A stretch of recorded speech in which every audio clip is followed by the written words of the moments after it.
Welcome to the Chronological One-Year Bible, September 22nd.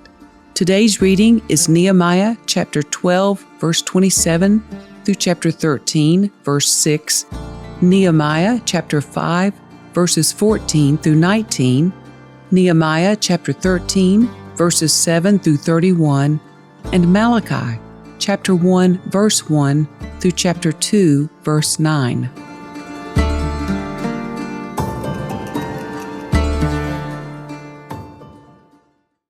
For the dedication of the new wall of Jerusalem, the Levites throughout the land were asked to come to Jerusalem to assist in the ceremonies. They were to take part in the joyous occasion with their songs of thanksgiving and with the music of cymbals, harps, and lyres. The singers were brought together from the region around Jerusalem and from the villages of the Netophathites. They also came from Beth Gilgal and the rural areas near Geba and Asmaveth, for the singers had built their own settlements around Jerusalem. The priests and Levites first purified themselves, then they purified the people, the gates, and the wall. I led the leaders of Judah to the top of the wall and organized 2 large choirs to give thanks. One of the choirs proceeded southward along the top of the wall to the dung gate. Hoshea and half the leaders of Judah followed them, along with Azariah, Ezra, Meshullam, Judah, Benjamin, Shemaiah, and Jeremiah. Then came some priests who played trumpets, including Zechariah, son of Jonathan, son of Shemaiah, son of Mattaniah, son of Micaiah, son of Zakur, a descendant of Asaph. And Zechariah's colleagues were Shemaiah, Azarel, Milalai, Gelalai, Mahi, Nethanel, Judah, and Hanani. They used the musical instruments prescribed by David, the man of God. Ezra the scribe led this procession. At the fountain gate, they went straight up the steps on the ascent of the city wall toward the city of David. They passed the house of David and then proceeded to the water gate on the east. The second choir, giving thanks, went northward, around the other way to meet them. I followed them, together with the other half of the people, along the top of the wall past the Tower of the Ovens to the broad wall, then past the Ephraim gate to the old city gate, past the fish gate and the Tower of Hananel, and on to the Tower of the 100. Then we continued on to the sheep gate and stopped at the guard gate. The 2 choirs that were giving thanks then proceeded to the temple of God, where they took their places. So did I, together with the group of leaders who were with me. We went together with the trumpet-playing priests, Eliakim, Maaseiah, Miniamin, Micaiah, Elionai, Zechariah, and Hananiah, and the singers, Maaseiah, Shemaiah, Eleazar, Uzzi, Jehohanan, Malchijah, Elam, and Ezer. They played and sang loudly under the direction of Jezrahiah, the choir director. Many sacrifices were offered on that joyous day, for God had given the people cause for great joy. The women and children also participated in the celebration, and the joy of the people of Jerusalem could be heard far away. On that day, men were appointed to be in charge of the storerooms for the offerings, the first part of the harvest, and the tithes. They were responsible to collect from the fields outside the towns the portions required by the law for the priests and Levites. For all the people of Judah took joy in the priests and Levites and their work. They performed the service of their God and the service of purification, as commanded by David and his son Solomon, and so did the singers and the gatekeepers. The custom of having choir directors to lead the choirs in hymns of praise and thanksgiving to God began long ago in the days of David and Asaph. So now in the days of Zerubbabel and of Nehemiah, all Israel brought a daily supply of food for the singers, the gatekeepers, and the Levites. The Levites, in turn, gave a portion of what they received to the priests, the descendants of Aaron. On that same day, as the book of Moses was being read to the people, the passage was found that said no Ammonite or Moabite should ever be permitted to enter the assembly of God, for they had not provided the Israelites with food and water in the wilderness. Instead, they hired Balaam to curse them, though our God turned the curse into a blessing. When this passage of the law was read, all those of foreign descent were immediately excluded from the assembly. Before this had happened, Eliashib the priest, who had been appointed as supervisor of the storerooms of the temple of our God, and who was also a relative of Tobiah, had converted a large storage room and placed it at Tobiah's disposal. The room had previously been used for storing the grain offerings, the frankincense, various articles for the temple, and the tithes of grain, new wine, and olive oil, which were prescribed for the Levites, the singers, and the gatekeepers, as well as the offerings for the priests. I was not in Jerusalem at that time, for I had returned to King Artaxerxes of Babylon in the 32nd year of his reign, though I later asked his permission to return.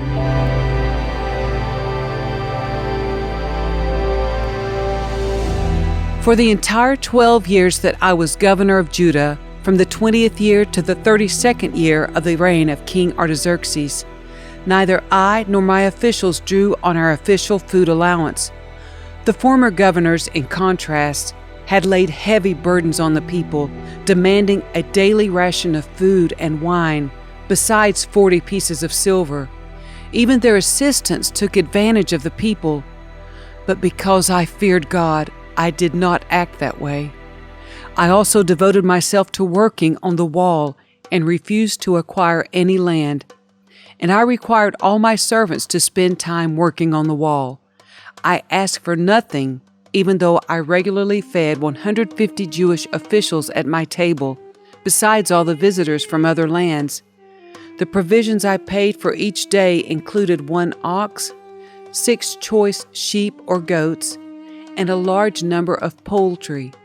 And every 10 days we needed a large supply of all kinds of wine. Yet I refused to claim the governor's food allowance because the people already carried a heavy burden. Remember, O my God, all that I have done for these people, and bless me for it. When I arrived back in Jerusalem, I learned about Eliashib's evil deed in providing Tobiah with a room in the courtyards of the temple of God. I became very upset and threw all of Tobiah's belongings out of the room. Then I demanded that the rooms be purified, and I brought back the articles for God's temple, the grain offerings, and the frankincense. I also discovered that the Levites had not been given their prescribed portions of food, so they and the singers who were to conduct the worship services had all returned to work their fields. I immediately confronted the leaders and demanded, "Why has the temple of God been neglected?" Then I called all the Levites back again and restored them to their proper duties. And once more all the people of Judah began bringing their tithes of grain, new wine, and olive oil to the temple storerooms. I assigned supervisors for the storerooms, Shelemiah the priest, Zadok the scribe, and Pedaiah one of the Levites. And I appointed Hanan, son of Zakur and grandson of Mattaniah, as their assistant. These men had an excellent reputation, and it was their job to make honest distributions to their fellow Levites. Remember this good deed, O my God, and do not forget all that I have faithfully done for the temple of my God and its services. In those days I saw men of Judah treading out their wine presses on the Sabbath. They were also bringing in grain, loading it on donkeys, and bringing their wine, grapes, figs, and all sorts of produce to Jerusalem to sell on the Sabbath. So I rebuked them for selling their produce on that day. Some men from Tyre, who lived in Jerusalem, were bringing in fish and all kinds of merchandise. They were selling it on the Sabbath to the people of Judah, and in Jerusalem at that. So I confronted the nobles of Judah. "Why are you profaning the Sabbath in this evil way?" I asked. Wasn't it just this sort of thing that your ancestors did that caused our God to bring all this trouble upon us and our city? Now you are bringing even more wrath upon Israel by permitting the Sabbath to be desecrated in this way." Then I commanded that the gates of Jerusalem should be shut as darkness fell every Friday evening, not to be opened until the Sabbath ended. I sent some of my own servants to guard the gates so that no merchandise could be brought in on the Sabbath day. The merchants and tradesmen with a variety of wares camped outside Jerusalem once or twice, but I spoke sharply to them and said, "What are you doing out here, camping around the wall? If you do this again, I will arrest you." And that was the last time they came on the Sabbath. Then I commanded the Levites to purify themselves and to guard the gates in order to preserve the holiness of the Sabbath. Remember this good deed also, O my God. Have compassion on me according to your great and unfailing love. About the same time, I realized that some of the men of Judah had married women from Ashdod, Ammon, and Moab. Furthermore, half their children spoke the language of Ashdod or of some other people and could not speak the language of Judah at all. So I confronted them and called down curses on them. I beat some of them and pulled out their hair. I made them swear in the name of God that they would not let their children intermarry with the pagan people of the land. Wasn't this exactly what led King Solomon of Israel into sin? I demanded. There was no king from any nation who could compare to him, and God loved him and made him king over all Israel. But even he was led into sin by his foreign wives. How could you even think of committing this sinful deed and acting unfaithfully toward God by marrying foreign women? One of the sons of Joiada, son of Eliashib, the high priest, had married a daughter of Sanballat the Horonite. So I banished him from my presence. Remember them, O my God, for they have defiled the priesthood and the solemn vows of the priests and Levites. So I purged out everything foreign and assigned tasks to the priests and Levites, making certain that each knew his work. I also made sure that the supply of wood for the altar and the first portions of the harvest were brought at the proper times. Remember this in my favor, O my God.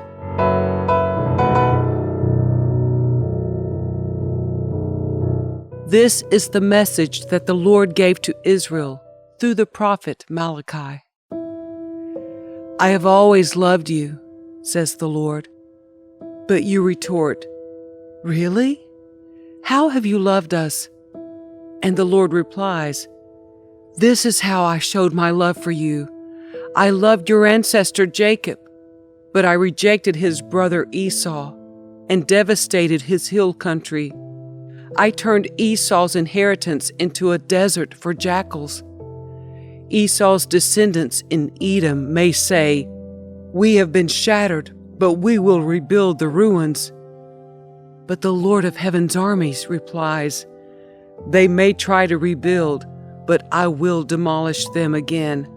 Their country will be known as the land of wickedness, and their people will be called the people with whom the Lord is forever angry.